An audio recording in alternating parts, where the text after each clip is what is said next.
All right. Welcome to the OK Productive Podcast, a podcast where we talk about all sorts of topics related to productivity. You can find us on Facebook, Twitter, or Instagram, all at OK Productive. Hi, Leo. How you doing?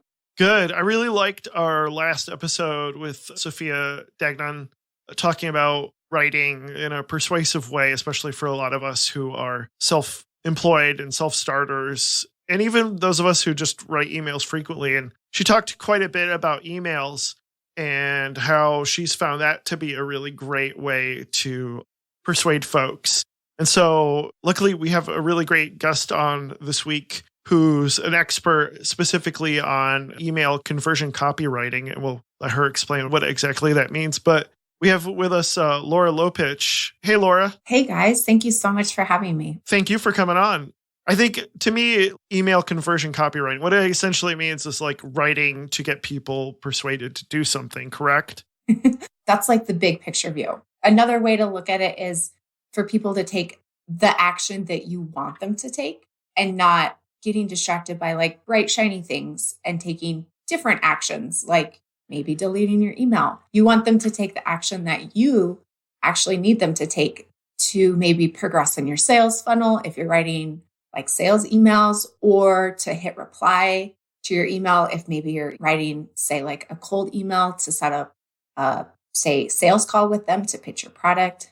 Yeah, that's the big picture. Avoiding the cringes and encouraging the exciting, like getting them to do what it is that you emailed them about to begin with. Yeah, exactly. Kind of getting them like excited about the next step and almost like pre-selling them on what their future looks like a little bit, if you want to go really psychologically in depth for the answer, but getting them excited about what their life could look like if they did take this step, so that it makes taking that next step so much easier.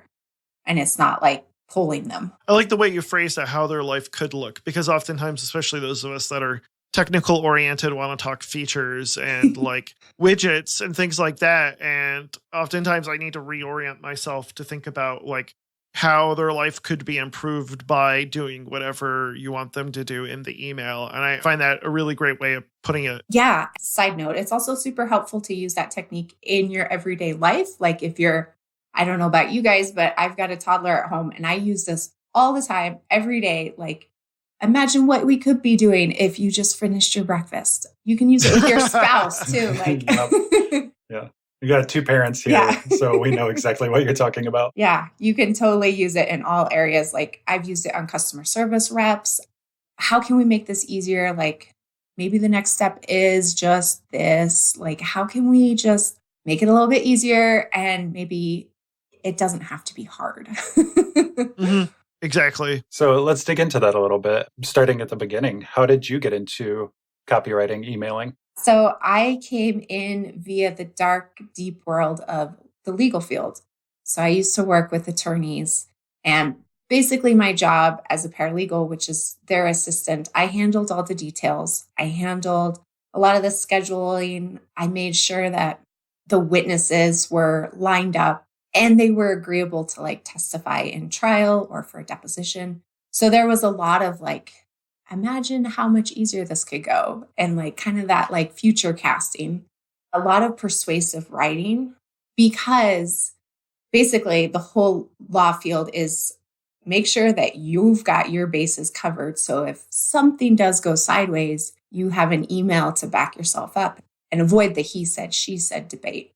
So a lot of my stuff was done by email. And through that, I realized how much fun it is to write basically conversion copy, which is what I was doing at the law firm, just didn't realize it, and how much fun it was to write persuasively. So I took that into the bigger world. And about how long had you been doing that? I had been working at the law firm for about 8 years. Yeah. Okay. When did you realize as you were at the law firm that you were like onto something when it comes to conversion copywriting? I realized like long after I quit. Okay. Yeah. After I had quit and was kind of like in those in-between days, you know, where you're like, okay, I kind of feel lost. I just quit this job that I've been doing for a long time with a steady paycheck. And now what? Now I have to be forced to come up with my own money? Really? weird. Okay. What do I do? And so it was about that time that I started taking stock of my skills and like what I liked to do, what I wanted to do. And I realized writing and writing emails specifically was something that I was apparently really good at because it was a skill I'd been honing for 8 years. And at that time, when I was starting out, I didn't have a budget for like advertising and I didn't have like a referral network to tap for new clients. So I started sending cold emails. And about that time, I realized like I might be onto something. Like maybe this skill set of writing emails is actually a pretty valuable one. So how many emails would you say that you were writing on a given day or a week? So then I had like a weekly goal of sending out like, I think it was 25 cold emails per week to new people. And that's not including like follow-ups. So I was researching and sending out 25 new cold emails to people. And it was easier for me to set a weekly goal because some days I didn't have as much energy or bandwidth to put into, making 5 emails, say. So I could like let it slide. And then maybe the next day I'd have like more get up and go. And then I could catch up. So all in all, I sent about 350 emails over the course of, say, like 3 months. And I learned so much from sending those emails, mainly that cold emails and specifically like conversion copywriting is a very different beast than, say, like your normal business email, where the people kind of have to work with you, where that's what I was experiencing in a law firm. My client had to work with me. Otherwise, they might be liable for the whole paying all the damages like out of their own pocket. So of course they wanted to work with me. But in this scenario, like I had to convince people a little bit more. So I had to figure out like how to do that. So it was really a crash course in like conversion copywriting, how to get people to do something that they might not be thinking that they wanted to do without coming across as pushy or aggressive and actually showing them, hey, this is probably in your best interest. And sometimes, all of us are parents too. It might just be one of those things that slip their mind or it's not the top priority because a kid is a pretty big priority. Yeah. There are some other things that you had mentioned along there that I wanted to double back on. So you had pointed out that the 25 emails to new people per week was in addition to follow-ups, which reminds me that you had started out saying that you think of emails, what you want to achieve as like next steps for you and the person that you're contacting. So it sounds like that's another way to reframe thinking about emails is it's not a once and done. It's kind of like a journey and there are milestones along the way. Yeah, totally. I love how you say it's a journey. And it is because you're actually, by using follow-ups, and this is something I don't see a lot of people doing in just email in general, is using follow-ups. And it actually helps your recipient prioritize your email. So when you follow up, you're actually putting like you're waving at your email. I don't want to say a red flag, but you're drawing attention to your email. So you're like waving at your email saying, hey, this is important to me. And because it's important to me, I'm following up. And because of that, it's also important to you because you're putting value on your email right away by following up. And that helps your recipient prioritize your email in their crowded inbox and actually take action because, like you said, like we're all busy and who knows what was going on when they were checking their email. Like I'll check my email a lot, just like waiting for dinner to cook. And then I get interrupted because the next step needs to be done or my son is suddenly destroying the couch or hanging off a dog's neck or, whatever. How frequent would you say one should follow up? Like, is it not frequent enough that they forgot about it, but also not too frequent that it becomes creepy and rude? So I like to kind of think back on like how maybe my week went and then give them kind of the benefit of the doubt when I follow up. So usually a good rule of thumb is like 2 to 3 business days between your first email and your first follow up. Give them enough time. Maybe they had a really busy day yesterday. Maybe they have a packed day today, or maybe it's just a packed week. You don't really know what's going on the other side of the screen. So don't follow up too hot and heavy because that's definitely not. Yeah. There was one other thing that you had mentioned too that I wouldn't mind touching on again before we start actually digging into the anatomy of one of these emails. It was how you look at how many emails you're sending in a week's time. And you said that something along the lines of that gives you a little bit of room to find an appropriate time or make sure that you're in a good mindset. And I can totally see that in my own life. There are some weeks where I will come up with a list and I know I have a lot of people I need to reach out to. And depending on my mood at that point, sometimes I'm just dreading it. And I know if I just give myself a couple days, I'll be in a lot better place. But having that extra wiggle room, like giving yourself a week to achieve a goal like that, for me personally, and it sounds like you too, it works a lot better than trying to say, I'm going to send those 25 emails today or in the next hour or something like that. Yeah, definitely. If you can, try to create that win-win scenario for yourself. Like you want to accomplish the goal, like send 25 emails a week, but sometimes things go sideways or maybe your energy isn't there. And if you bring kind of a bad energy or bad mindset to creating those emails, it sounds really crazy, but your recipient will feel that. And so you want to bring a positive friendliness to your emails when you're actually writing it, because there's something that gets transcribed when you're writing it, and that feeling gets taken and put into your words, and the recipient can feel it.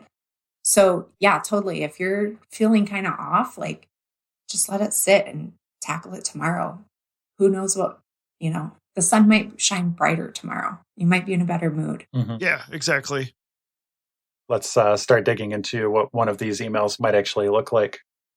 To start off, what is a situation where a person would want to write a cold email like this? Okay, yeah, that's a great question. So there's a couple different kinds of cold emails. So you could be writing like a cold email to pitch your service or your product. And that's typically more of like a cold sales email because your end goal is to make a sale or get a client, right? But you could also be writing a cold outreach email. So you're just connecting with someone, and you could be writing a cold outreach email to say, get an expert on the phone to pick their brain on a product that you will be developing that will serve or solve their problems. So kind of like a customer interview of sorts, but like they aren't a customer yet. You could be writing a cold outreach email to interview a customer. That's another type. Or you could also be writing to like get an expert's opinion on like maybe a blog post that you're writing to end. Or a podcast interview. Or a podcast interview. Or to get like that person that you quoted in maybe a podcast interview or a guest blog post or your own blog post that you quoted one of their articles and you want to let them know so that they might share it to their social network and expand the reach. So there's a lot of different flavors to cold emails. Which one would you like to talk about? So what really interests me is, first of all, outreach, because I think before you even like pitch a product or service, I find myself oftentimes just wanting to make a connection with somebody via email for either like expertise or possibly a future client, but not necessarily as aggressive as like a pitch per se. How would you break those specific types of emails down? Okay, so for those emails, you definitely have to keep in mind how you answer the question for your reader that's in their head. And that question is, what's in it for me?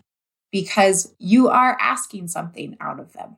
You are asking them maybe to give you some time, maybe to get on a podcast interview like this, or maybe you're asking for their opinion, which requires some thought on their side, which can sometimes feel like a heavier request, depending on who you're emailing, than just a flat out time request.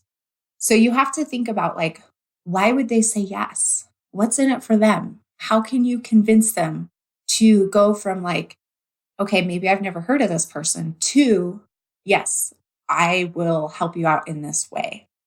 And that looks different for each scenario that you're doing. But when you really focus in on making sure that your email answers that question, it'll be a lot easier for them to say yes. So like going way back to like high school English, when you had to draft an essay and you built an essay around an argument and a hypothesis, suddenly it becomes a lot easier to think of your email in the same way because you are driving towards proving your hypothesis, which is answering that question for them. What's in it for me? So when you start to think about like how each line in your email will set them up to say yes and include a micro yes in each line, and that's where each line of your email helps your reader agree, like they're nodding along to you, saying, yeah, I agree with that. Yeah, that makes sense in my world. I can see why I would do it. Those are micro yeses. And when you organize your email with micro yeses, that actually sets your reader up to say yes at the end for your big yes, which is what you want them to say yes. So if you include anything that kind of like doesn't answer that question, what's in it for me, or has them shaking their head no, then you've lost them. Then you've like set the whole train off the rails. Yeah, it seems like if you start off on the wrong foot and they have that immediate like, that's not really true, then it would be quite the struggle to actually recover from something like that. It is. It's a huge struggle. So the easiest way to set the whole email off on the right foot is compliment them. And research has shown that flattery, even insincere flattery, makes the recipient of that compliment like you, which is exactly what you want in an email. You want to like warm them up. You want to make them like you right off the bat. You want to be like instant friends, not like BFFs, but like friends, like, hey, I like this person. And then just continue that tone through the email. Now, would this be something that's relevant to where you're going to move into, or can it be unrelated? It could be either one. The thing is, like, just make sure that you're being relevant to them, basically. It doesn't actually have to be relevant to like what you're asking them to do necessarily, but you could say like, hey, congratulations on your viral article, or hey, I noticed on your Twitter that it was your dog's birthday. That's awesome. I have a black lab too. Like, try to find some sort of point of connection is really the heart of it. So if you can, compliment them. If you can't find a compliment, try to find some point of connection where you're kind of on the same page with this person and showing them that, hey, I'm like you. And look, we both got black labs. How cool is that? What if you're in a situation, and this is where I struggle with, where you have a hard time thinking of what's in it for the recipient? It could be like anything from you don't know enough about the person to really thinking of persuasive points to get them to do what you want. But also it could just be like they're in this situation where there's nothing you have to offer to them. Because I'm sure there is. What are some ways to like help you come up with those micro yeses as you write your email? That's a good question. Do you have like a more specific example? Because it sounds like you've maybe come up against this in your own life. Yeah, sure. So maybe like I find a client on LinkedIn or a potential client on LinkedIn. I don't want to say client because we're talking outreach here. And simply they might be a potential partner in various ways and you want to get to know them, and I want to email them so we can just meet up sometime and connect and get to know a little bit more about their business and my business. So for that kind of scenario, I would explain why you picked them. Like, there's a ton of people on LinkedIn, but there's probably a specific reason why you picked them out of the like millions of people. So tell them, hey, I noticed you do this business, and hey, I do this business. And I think our audiences could really benefit from your expertise and yours could benefit from my expertise. Just be honest. You don't actually have to sugarcoat it. And they're probably going to appreciate it because there actually is a compliment buried in there, which is, hey, I noticed you. I see you. And I think what you're doing is super cool. And I want to join forces with you. That's your compliment. I like that a lot because like you said, you have your compliment, you have your connection, and it's honest because you can just flat out say why you picked that person. Exactly. Yeah. We don't have to overcomplicate it. It can be just as easy as that. Yeah, exactly. I think that really gets to a question that I was going to ask as well, which is how you would find the name or email address of someone to email. So it sounds like the idea is start with some kind of a like point where you've already seen them doing something and you have that point of connection and you want to share it with them. Yeah, definitely. I'm sure all of us, we've all got those people that we notice they're doing something cool and we subconsciously want to be part of it. But the thing is that we usually talk ourselves out of the outreach part because we don't think that what we're doing is something that they might find cool. But if we maybe took just like another minute or another step to figure out like how our expertise could benefit this other person and their audience, we might be able to find a really cool partnership. And is that the sort of thing that you found it gets easier as you do it? It does. It sounds to me like it's a little bit like going to a networking event or at a party or something like that. And there are all these different people that are friends of a friend or somehow like there for the same reason as you, but making those first steps to actually talk to someone can be a little intimidating. Yeah, it is really intimidating. I'm glad you brought that up because a lot of times that voice in our head that keeps us from doing stuff like that, talks us out of stuff, actually doesn't have our best interests in mind. But we let it dictate a lot of what we do. And the reason is that voice is hardwired. Like if you think back on the history of humans, that voice kept us from being eaten by bears and by, my son's really into Sasquatch, so that's on my brain. But like the Sasquatch obviously listened to that voice, like stay away from humans, keep quiet, stay far away from everything. Like that's the voice that we listen to when we talk ourselves out of doing something. And so sometimes you just got to be like, okay, I hear you, but you need to shut up and sit down because I'm going to do this and I'm going to be fine. And the worst that's going to happen is they say, I'm not interested. And where are you going to be after that? You're going to be in the same spot that you are right now. So you don't lose anything. But it does get easier with practice, even though the first time is really scary. Yeah, I know what you mean, Laura, because like that lizard brain, it's all about fear and making sure that we are not killed by predators. But now in our like current modern day, like we don't have that climate where it's that scared. But unfortunately, it's like hard to turn that off and not listen to those voices. Yeah, definitely. So we got into like the outreach email, but I wanted to go back and cover what are the differences with like pitching a service or a product to a particular client. What are the differences there where you're trying to make a sale? Do you mean like specifically this is an email that will make you money, or is it maybe somebody you just want like to use your service for free to try it out? Is that included as part of the pitch? You can. I don't usually recommend that people actually offer their service for free ever, to be honest with you, because I think that money helps us. This is like a huge passionate topic of mine. So tell me if I'm going like too far off the deep end. But money helps us put value on things. I totally agree. I think what I meant is more like beta testers, like something like that. That makes sense. I still think for beta testers, you should charge them, to be honest with you. Okay. Because they're going to put value on what you're giving them. And they're going to show up for you in a way that if you give someone something free, they're not going to take it as seriously. Yeah, I agree totally. But for going back to like the sales cold email, that pitch email, it is a slightly different flavor than the outreach because you're really asking for a bigger thing from them. You're asking for money, and money has a lot of threads tied to it because of, for example, the threads like self-worth and time is money, like all of these things that we have associated with money.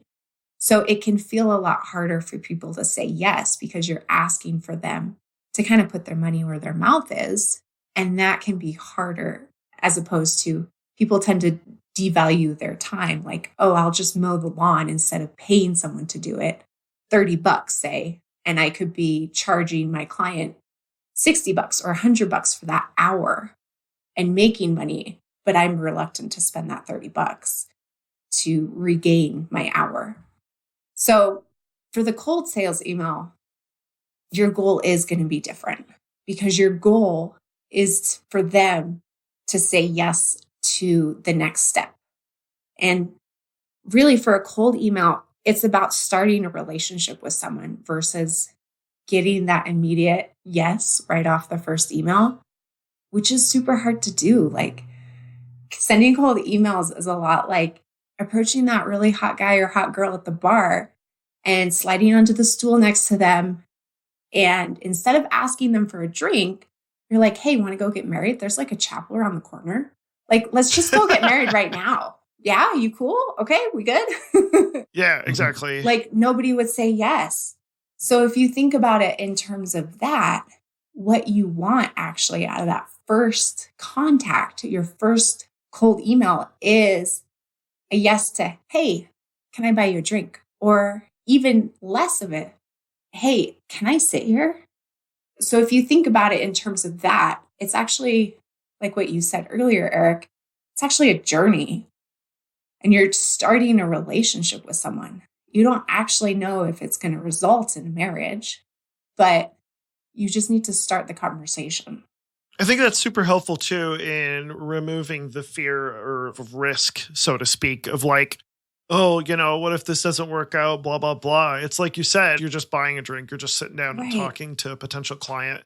That I think removes a lot of the weight of the heaviness of starting that conversation. Yeah. And you totally want to remove that weight because as soon as you put pressure on that conversation, like time's ticking, I got to find a spouse, like, come on, you're not going to find anything. Or like, hey, I got to make my money. I need to make this relationship work. You've got to sign with me as a client and put a lot of pressure and expectation onto that exchange between you and a potential client. They're going to feel it. And nobody likes to feel coerced into doing something that the other person desperately wants them to do. In fact, it will cause them to pull away instead.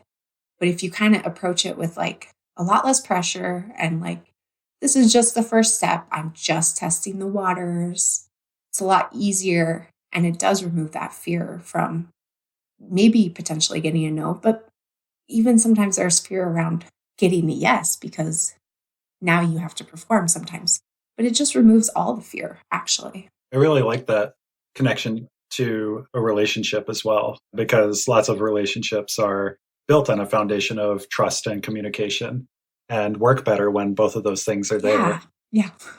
So I'm a little curious. So if this is maybe taking the analogy a little too far, in that first email or the second email, do you give the recipient an opportunity to opt out and say that they're not interested? Do you ask those kinds of questions, or how do you address that? That's actually a good question. Nobody's ever asked me that before. So to be honest with you, I try not to include any language that would give them an opportunity to opt out, because then I'm putting up a signpost, like an exit, basically, for them to exit. And I actually don't want them to exit. I want them to stay on the highway and get to the destination that I'm pointing them to. So exit language would be like, I know you're busy and I hate to bother you, but that is exit language. And that's actually helping them think of reasons why they shouldn't talk to you or why they should say no, which is going to distract them from taking the steps towards your goal, which is to get them to say yes. Because now you're giving them ideas on why they should say no. Oh, yeah, I am busy. Yeah, you are bothering me. Like, that, you don't want those thoughts in their head. It sounds like that could send mixed signals as well. Yeah, definitely. Some kind of a timidness or anxiousness on your part that probably isn't what you want to exude when you're reaching out to someone. No, and nobody wants to work with someone who, frankly, it's a little bit of a weakness, like that timidness. Nobody wants to work with someone like that. They want to work with someone who's like confident and assertive and is like, all right, here's what we're doing. Because all of those aspects are associated with being an expert. And that's who people want to work with, are experts. They want to work with the best. Somebody who feels confident in what their knowledge is, and that shows that it's somebody you can work with. Yeah, totally. So yeah, definitely don't put exit language in there. Just try to phrase your question, like your call to action, as a would you? Like, would you be interested? Or would you be available to get on like a 15-minute call to discuss further? Because then you are giving them the choice in the phrasing of the question, not like, do this now. It's, would you be open to this? Do you tend to stick to yes or no questions in that case? That depends. Usually I like to try getting them straight into getting scheduled for like a sales call in that first email. So that's how I know if the sales email is successful. If they reply and they're like, yeah, that date and time works, or no, that date and time doesn't work, but I'm available at this date and time. So that's usually my goal at the end of that first sales email. But if it doesn't work, I do scale it back to a yes or no. Okay. And usually that's like a, are you interested question? Because then at that point, you can make a decision and say, okay, they're not interested, take them off the list. I'm not going to email them, waste my time. Or yes, they are interested. So here's the next step.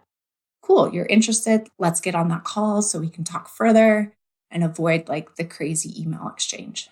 I am totally thinking of a parenting tactic right now where you want your kid to eat breakfast, for example. And so instead of asking them if they're hungry, you say, do you want cereal or do you want oatmeal? And you don't even give them the option to say no, which if they say they're not hungry or something like that, they can, but you want them to eat breakfast because you know it's good for them to get a little bit of food in their tummies before they get off to school or wherever. Yeah, I totally did that with my boy today. Do you want eggs or do you want cereal?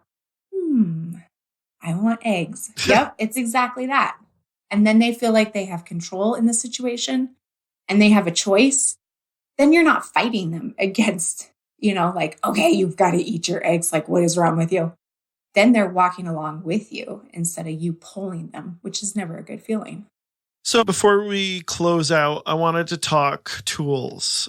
What are some tools that you use, software or templates, to help you in your emails? And like, do you do any like tracking or anything that helps you with follow-up or collecting templates, things like that? What do you use in your toolbox for email conversion? Yeah. So for follow-ups, I really like Streak, Streek. It's a CRM plugin for Gmail and it's free. It works really well. You just put it right into your Gmail and you can schedule your follow-ups. When you go into there, you can like tag an email, like put it into like a folder of sorts and then schedule a follow-up. So when you do get reminded for the follow-up, you can go right to the email instead of like hunting through your inbox for that stupid sent email that was sent like a week ago. So Streak is super helpful. You have the ability to like build out kind of a sales funnel in there too. So you can keep track of where people are. And you can build out different funnels too. It's not just like, you're not limited to one. So you could have like a sales and an outreach and then move people through the phases. I also really like Boomerang because that allows you to do email tracking. I know Gmail now has this function to turn email tracking on. Boomerang also lets you boomerang back an email into your inbox. So you can also use it for follow-ups. Like you can say, okay, if nobody replies to me on this email within 48 hours, bring it back into my inbox, that kind of thing. So if you like to have a clean inbox, use Boomerang because then your email will disappear. Streak doesn't have that functionality. As for templates, I actually put together a really cool resource for your listeners. And there's 2 cold email templates in this package. You don't just get like the 2 templates, but you actually get 2 real life examples of the emails. So you can see like, that always helps me like, oh, this is what it should look like. And not many people will give you the actual emails as well. So I put together this resource for your listeners and they can find it at lauralopuch.com/okproductive. And one of these cold emails is one that got me a $20,000 client. So I know they work. Wow, that is so cool. Thank you so much for putting that together. Yeah, no problem. That is a really sweet surprise. Yeah, no problem. I think those are the main tools. You can definitely go down the rabbit hole. But another one I want to mention is Crystal Knows. And that's actually a plugin for LinkedIn. And it will give you their best guess on someone's DISC personality profile. So you can get an inside look into their personality and how they communicate. And it actually gives you prompts on what to say. I use it a lot if I'm getting stuck. So it's a good place to start on like, I don't know how to say things to this person so that they understand it in the way that their brain works. Check out Crystal Knows. Awesome. Is there anything else you wanted to cover before we close out? No, I don't think so. I would say the last thing is just like, don't be scared to send outreach emails. The bar is set super low for them, as I'm sure you've seen. Yes. So as long as you're answering that question, like what's in it for me, and keeping that question in the back of your head on how to answer that for your recipient, I guarantee your email is going to stand out in crowded inboxes because the bar is set super low. So there's like huge potential for your outreach email to do amazing things for you. Well, thank you so much for coming on the show. Where can people find you on the web? You can find me at lauralopuch.com. And I'm also on Twitter at Waiting to Be Read. And the 2 is TO. Gotcha. Thank you so much. Anywhere else that you would like people to go? No, that's it. But definitely check out those 2 cold email templates. That's the quickest, honestly, the quickest one I can give your audience and you guys. Like, just try them out. It's so much easier than starting from a blank page. Yeah, we will absolutely be including these in the show notes too. So if you're listening, head over to our website too if you didn't catch the link, and you'll be able to find it there as well. All right. Thanks again, Laura, for taking the time for us and sharing your advice. We really appreciate it. Thanks, Leo. Thanks, Eric. It was a pleasure to be here. Thank you. Take care. So if people want to find us, you can find OK Productive on Twitter at OK Productive, as well as Facebook and Instagram. You can also find our website, okproductive.com, and your favorite podcast program. Thank you so much for joining us for this week's episode, and we look forward to talking to you again. Bye-bye.